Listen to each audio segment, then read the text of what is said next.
অষ্টম শ্রেণীর প্রিয় শিক্ষার্থীরা, তোমাদেরকে বিজ্ঞান ক্লাসে স্বাগত জানাচ্ছি।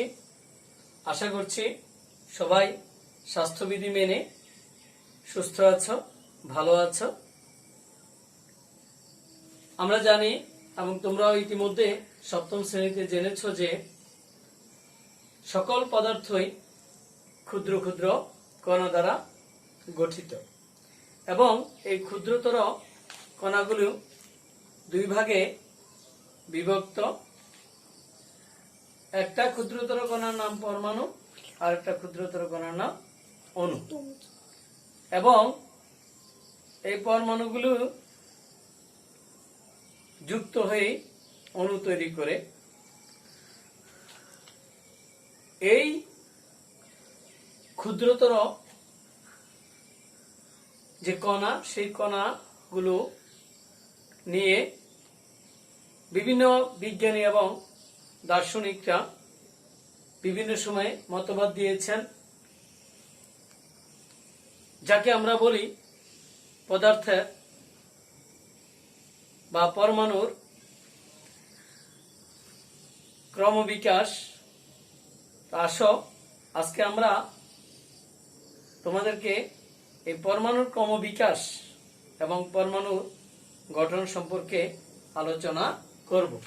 তাহলে আমাদের আজকের পাঠ হলো পরমাণুর গঠন।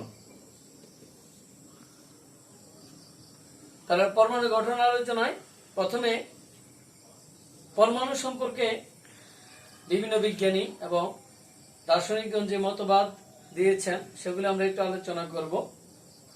তোমরা বোর্ডে লক্ষ্য করো যে প্রথম যে নামটা এসেছে, গ্রিক দার্শনিক ডেমোক্রিটাস। উনি পদার্থের ক্ষুদ্রতম কণা সম্পর্কে কি কি বলেছেন। প্রথমত হচ্ছে পদার্থের ক্ষুদ্রতম কণা নিয়ে সর্বপ্রথম মতবাদ পোষণ করেন এই গ্রিক বিজ্ঞানী অ্যারিস্টটল। দুই নম্বর হচ্ছে তিনি তার মতে সকল পদার্থের ক্ষুদ্র ক্ষুদ্র অবিভাজ্য কণা দ্বারা গঠিত। তিন নম্বর হচ্ছে তিনি এই ক্ষুদ্রতর কণার নাম দেন পরমাণু বা অ্যাটম, এবং যার অর্থ হচ্ছে অবিভাজ্য। তার সমসাময়িক বা পরবর্তী আরো দুজন গ্রিক দার্শনিক, একজন হচ্ছেন প্লেটো এবং আরেকজন হচ্ছেন অ্যারিস্টটল। ওনারা ডেমোক্রিটাসের মতবাদের সাথে ভিন্ন মত পোষণ করেছেন। আমরা দেখি সেই ভিন্ন মতগুলা কি কি। এক নম্বর হচ্ছে ডেমোক্রিটাসের মতবাদের সাথে তাদের দ্বিমত পোষণ করে। দুই নম্বর হচ্ছে তার মতে পদার্থসমূহ, তার মতে মানে অ্যারিস্টটলের মতে পদার্থসমূহ নিরবিচ্ছিন্ন, একে যতই ভাঙ্গা হোক না কেন পদার্থের কণাগুলো ক্ষুদ্রতর হতে আরো ক্ষুদ্রতর হতে থাকবে। তাহলে আমরা অ্যারিস্টটলের মতবাদ জানলাম। তারপরে জন ডাল্টন, 1803 সালে ইংরেজ বিজ্ঞানী জন ডাল্টন প্রথম তিনি পরীক্ষালব্ধ তথ্যের উপর ভিত্তি করে মতবাদ প্রদান করেন।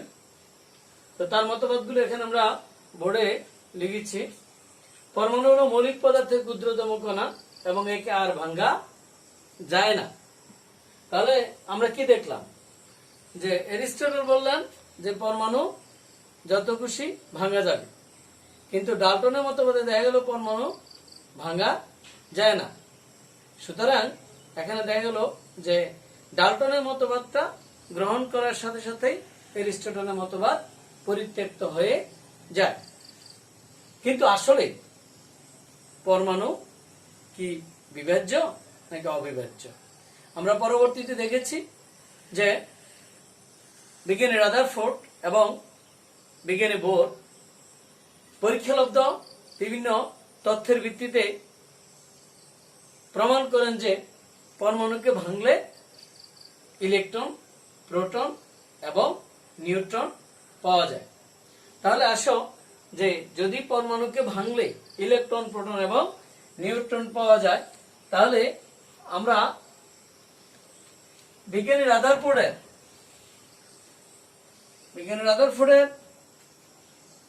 যে পরমাণুর মডেল, সেই মডেলটাকে যদি আমরা চিত্র এঁকে দেখাতে চাই, তাহলে আমরা কি দেখব? যে বিজ্ঞানী রাদারফোর্ড বলছেন যে পরমাণুর মধ্যে ধনাত্মক আধানযুক্ত প্রোটন থাকবে এবং একটা পরমাণুর সমগ্র ভর এই মাঝখানে নিহিত থাকবে, যিনি এটাকে নাম দিয়েছেন নিউক্লিয়াস। তাহলে শিক্ষার্থী বন্ধুরা, আমরা এটার নাম দিলাম নিউক্লিয়াস। এটা পরমাণুর অন্যান্য যে তার টোটাল যে পরমাণুর একটা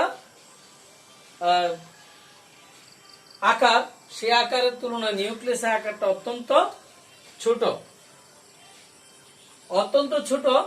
কিন্তু পরমাণুর প্রায় সকল ভর নিউক্লিয়াসের মধ্যে অবস্থিত। পরমাণু যে নিউক্লিয়াসের চারদিকে যে আমরা বৃত্ত দেখতে পাচ্ছি, তো এটা একটা কক্ষপথ। রাদারফোর্ড বলেছেন যে এই পরমাণুর বাহিরে যে কক্ষপথ, সেই কক্ষপথে ইলেকট্রন ঘূর্ণায়মান অবস্থায় থাকে। তাহলে আমরা দুই ধরনের কণিকা এখানে পেলাম, আর আরেক কণিকা হচ্ছে যেটা নিউক্লিয়াসের মধ্যে অবস্থিত, এটা হলো নিউট্রন। তাহলে বন্ধুরা, বিজ্ঞানী রাদারফোর্ড বলেছিলেন যে পরমাণুর মধ্যে তিন ধরনের কণিকা আছে। তাহলে আমরা তিন ধরনের কণিকা পেলাম। তো যেটা আমরা প্লাস দিচ্ছি, সেই কণিকার নাম হচ্ছে প্রোটন। যেটা আমরা মাইনাস দিচ্ছি, এটা হচ্ছে ইলেকট্রন। আর নিউট্রন যেটা, এটা হচ্ছে আধান নিরপেক্ষ। তার মানে কি? অর্থাৎ এটা ধনাত্মক নয়, ঋণাত্মক নয়। তবে পরমাণুর অধিকাংশ, তোমরা চিত্রতে দেখতে পাচ্ছ যে পরমাণুর এই মাঝখানের যে অধিকাংশ অংশ হচ্ছে ফাঁকা। সুতরাং পরমাণুকে আমরা যদি লক্ষ্য করি, দেখি যে পরমাণুর এর মধ্যে এখানে যেমন আমি একটা প্রোটন দিয়েছি, এখানে একটা নিউট্রন দিয়েছি। তোমরা লক্ষ্য করতেছো যে আমি দুঃখিত যে একটা প্রোটন দিয়েছি, একটা ইলেকট্রন দিয়েছি। ইলেকট্রন ঋণাত্মক চার্জ আর প্রোটন হচ্ছে ধনাত্মক চার্জ। মাথায় রাখতে হবে যে যতগুলা, আমরা যদি এখানে দেখি যে কোন পরমাণুর মধ্যে 5টা প্রোটন আছে, এটার সর্ববহিস্থ যে অরবিটাল বলি অথবা কক্ষপথ বলি, বিভিন্ন কক্ষপথে অবশ্যই সমসংখ্যক ইলেকট্রন থাকবে। বিজ্ঞানী রাদারফোর্ড এই যে মডেল, এটা অনেকটা সৌরজগতের মতো। সেজন্য পরমাণুর এই মডেলটাকে, বা রাদারফোর্ড যে মডেল দিয়েছেন, সেই মডেলটাকে পরমাণুর সৌর মডেল বলা হয়। তাহলে তোমরা মাথায় রাখবে, বিজ্ঞানী রাদারফোর্ডের পরমাণু মডেলটা যেহেতু সৌরজগতের সাথে তুলনা করা যায়, বা সৌরজগতের মধ্যে, সৌরজগতে যেমন কি সূর্যকে কেন্দ্র করে অন্যান্য গ্রহ নক্ষত্রগুলোর চারদিকে ঘূর্ণায়মান অবস্থায় থাকে। সুতরাং আমরা এই মডেলও দেখছি যে মাঝখানে নিউক্লিয়াসের চারদিকে ইলেকট্রনগুলি ঘূর্ণায়মান অবস্থায় থাকে। সেজন্য রাদারফোর্ড এই মডেলটাকে বলা হয় সৌর মডেল। আর অন্যদিকে আমরা যে বোরের নাম জানলাম, উনি কি অবদান রেখেছেন? আমরা রাদারফোর্ডের পরমাণু মডেল থেকে জানি যে উনি কোন কক্ষপথে, এখানে একাধিক কক্ষপথ থাকতে পারে, তোমরা লক্ষ্য করো এরকম আরো অনেক কক্ষপথ থাকতে পারে, কিন্তু সেই কোন কক্ষপথে কতটা ইলেকট্রন থাকবে সেটার ধারণা কিন্তু রাদারফোর্ড সুস্পষ্টভাবে ব্যাখ্যা করেন নাই। এই ব্যাখ্যাটা করেছেন রাদারফোর্ড। তোমরা যখন আমরা আরো এই অধ্যায়ের যখন আরো সামনে এগোবো, তখন আমরা দেখব যে কিভাবে পরমাণু বিভিন্ন কক্ষপথে ইলেকট্রনগুলি কোন কক্ষপথে কতটা ইলেকট্রন থাকতে পারে বা থাকে। বন্ধুরা, আমরা তো পরমাণুর মডেল সম্পর্কে জানলাম। এবার আসো যে পরমাণুর মধ্যে যে প্রোটন সংখ্যা থাকে বা নিউট্রন সংখ্যা থাকে বা ইলেকট্রন সংখ্যা থাকে, এদের মধ্যে ভিন্নতা আছে কিনা। প্রথমত হচ্ছে যে পরমাণুতে, কোন মৌলের পরমাণুতে যতটা প্রোটন থাকে, কোন মৌলের পরমাণুতে যতটা প্রোটন থাকে সেই সংখ্যাকে বলা হয় পারমাণবিক সংখ্যা। কোন মৌলের, তাহলে আমরা ধরে নিলাম যে যদি একটা মৌলের মধ্যে, মৌলের পরমাণুতে বা নিউক্লিয়াসের মধ্যে 60টি প্রোটন আছে। প্রোটন মানে কি? ধনাত্মক আধান, ধনাত্মক চার্জ থাকে, তাহলে সেটাকে আমরা বলবো পারমাণবিক সংখ্যা। পারমাণবিক সংখ্যা। তোমরা জেনেছ যে কোন মৌলের নিউক্লিয়াসের মধ্যেই কোন পরমাণুর সম্পূর্ণ ভরটা নিহিত আছে বা ভরটা থাকে। তাহলে আমরা জানলাম এর আগে পরমাণু গঠনের মধ্যে যে পরমাণুর নিউক্লিয়াসে প্রোটন এবং নিউট্রন থাকে। তাহলে আমরা কি বলতে পারি যে প্রোটন এবং নিউট্রন সংখ্যার সমষ্টিকে কোন পরমাণুর ভর সংখ্যা বলা হয়। তাহলে আমরা কি লিখতে পারি? আমরা লিখতে পারি ভর সংখ্যা সমান প্রোটন সংখ্যা যোগ নিউট্রন সংখ্যা।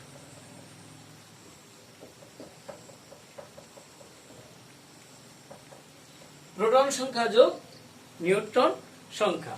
তাহলে কোন মৌলের যদি আমরা দেখি যে তার মধ্যে 60টা প্রোটন সংখ্যা আছে এবং 60টা নিউট্রন সংখ্যা আছে, তাহলে তার ভর সংখ্যা হবে 14।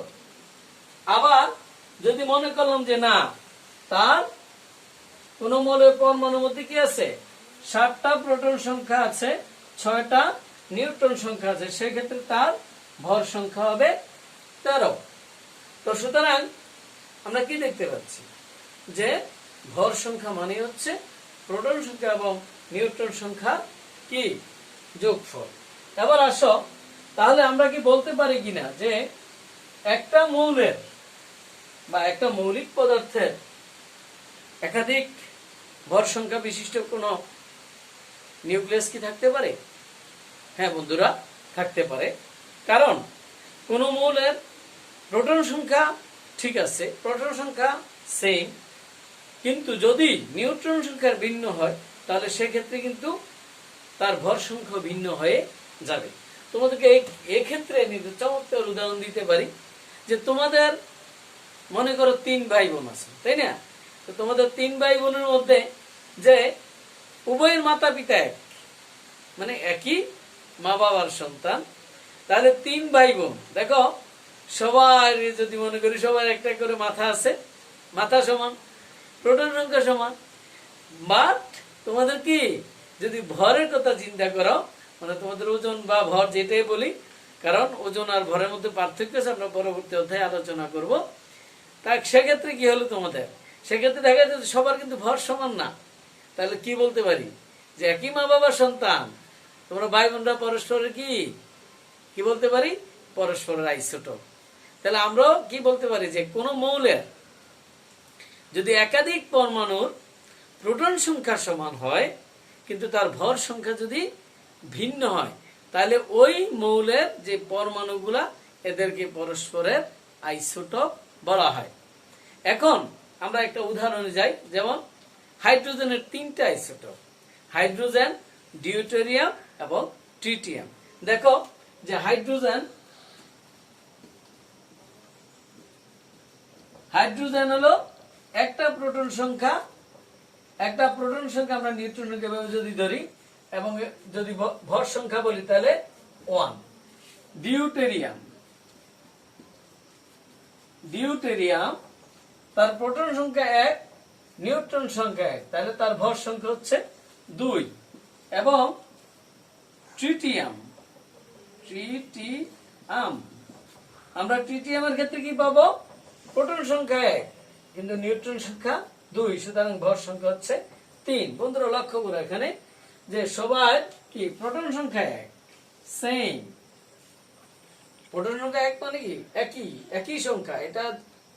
আর নিউট্রনের দেখলাম আমরা, এখানে নিউট্রনের সংখ্যা নেই, এখানে 1, এখানে হচ্ছে 2। সুতরাং ভর সংখ্যা কি হয়ে গেল? ভিন্ন হয়ে গেল। সুতরাং এই তিনটা পরমাণুকে যদিও একই মৌলের, এদেরকে পরস্পরের আইসোটোপ বলা হয়। তাহলে আইসোটোপের কি কোনো কাজ আছে? নিশ্চয়ই আছে। আইসোটোপের কি কোনো ব্যবহার আছে? অবশ্যই আছে। তোমরা তোমাদের এই ষষ্ঠ অধ্যায়ের মূল বইয়ে দেখবে যে চিকিৎসা বিজ্ঞানী, বিশেষ করে ক্যান্সার রোগের চিকিৎসায়, এবং আমরা যে অনেক সময় টিউমার থেকে ক্যান্সার রূপান্তরিত হয়, ক্যান্সার রোগের চিকিৎসায় বিভিন্ন ধরনের আইসোটোপ যেমন ব্যবহার করা হয়, কৃষি ক্ষেত্রে, গবেষণার ক্ষেত্রে, কৃষির বিভিন্ন ফসল সংরক্ষণেও আইসোটোপের ব্যবহার আছে। ইভেন যদি মনে করো যে যেমন কোথাও যদি এরকম অনেক আগের, অনেক বেশি দিন পূর্বের কোনো জীবের দেহাবশেষ পাওয়া যায়, আমরা যেমন হার মনে করলাম এরকম পাওয়া যায়, এটাকে যদি গবেষণা করে বের করতে হয় যে এটা কত বছর আগের, কত সময় আগের, তাহলে ওইটাও কিন্তু আমরা এই আইসোটোপ ব্যবহার করে বের করা যাবে যে এটা কত যুগ আগের, কত শত বছর আগের বা কত হাজার বছর আগের কিনা। তো সুতরাং আইসোটোপের অনেক ব্যবহার আছে। আমরা পরবর্তীতে উচ্চ ক্লাসে, বিশেষ করে তোমরা যখন নবম দশম শ্রেণীতে পড়বে, তখন তোমরা জানতে পারবে যে এখানে এই আইসোটোপগুলির আরো অনেকগুলা ব্যবহার আছে। তাহলে আসো বন্ধুরা, আজকে আমরা এই যতটুকু আলোচনা করলাম, তোমরা অবশ্যই আমাদের স্কুল বা শ্রেণী কার্যক্রম যেভাবে আমরা হয়তো শ্রেণীতে বসে বা স্কুলে এসে আমাদের পাঠগুলি, আমাদের লেখাপড়াগুলি আমরা সম্পন্ন করতে পারতেছি না সরাসরি, কিন্তু এটাও একটা সরাসরি মাধ্যম। এখন প্রযুক্তির যে উৎকর্ষ, প্রযুক্তির উৎকর্ষকে আমাদের জীবনে কাজে লাগাতে হবে। যে কোনো খারাপ বা বিরূপ বা প্রতিকূল পরিস্থিতিতে মানুষ যাতে সহজে তার জীবন যাপন প্রণালী বলো, দৈনন্দিন সকল কার্যক্রম যাতে সহজেই তারা চালিয়ে নিতে পারে, সেজন্য প্রযুক্তি আসছে। সেই প্রযুক্তিকে আমরা কাজে লাগাবো। আমরা অবশ্যই, যেহেতু তোমাদের মূল বই আছে বাসায়, আমি আজকে যতটুকু আইসোটোপের ব্যবহার পর্যন্ত আলোচনা করলাম, তোমরা অবশ্যই প্রত্যেকে নিজ নিজ বাড়িতে বা বাসায় যেখানেই থাকো না কেন, তোমরা তোমাদের এই পাঠটাকে ভালোভাবে পড়ে নিবে, শিখে নিবে, এবং যদি আল্লাহ চাহে তো আমরা আবার ক্লাসে আসতে পারি, তখন আমরা এগুলি সম্পর্কে তোমাদের থেকে আরো প্রশ্ন নিব। তোমরা তখন সরাসরি আরো প্রশ্ন করে জানতে পারবে।